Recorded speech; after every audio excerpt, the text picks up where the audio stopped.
All right, in this next video, I want to talk to you a little bit more about, or talk to you about Lucy not jumping.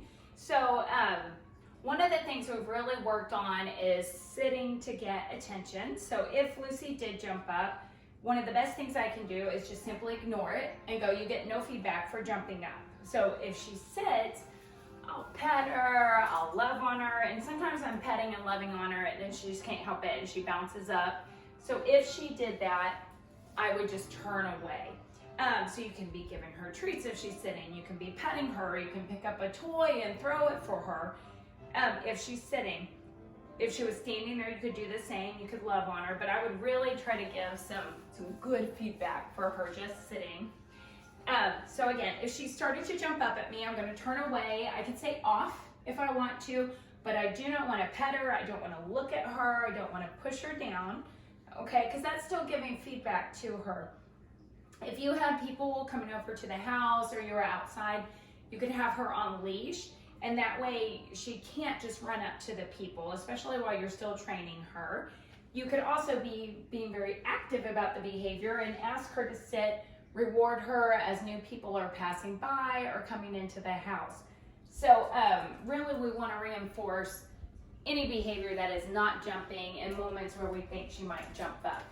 So the other thing I want to go ahead and go into is touch. So touch is a little nose bump to your palm. It's a good way to get her to come to you. It's a great way to get her to redirect to you. So I'm going to do a little trick and drop it. Thank you. Lucy. Lucy, touch. Yes.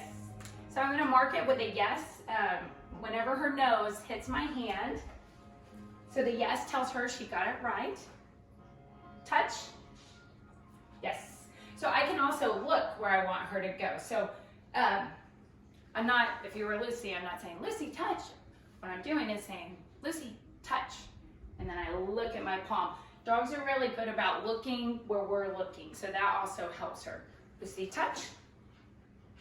Touch, yes. So I switched hands on her, threw her off a little bit, definitely better with the right.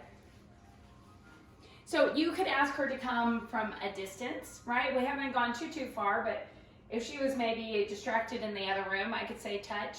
One of the good things about touch is it doesn't get overused like when we call our dogs to come. Good girl. Good. Lucy, touch. Good girl. Good girl. Touch. Yes. If you took her out to restaurant patios or that sort of thing and you had her in a downstay by the table, when a waiter comes up, you could be asking her to touch underneath the table. So again, it's a good way to redirect her back to you. So doing the touch, it's a way to call her to come. It's also a way to work on not jumping. If her nose is here, her nose is not looking at another person or something like that, which might be a little bit of a temptation. So, okay.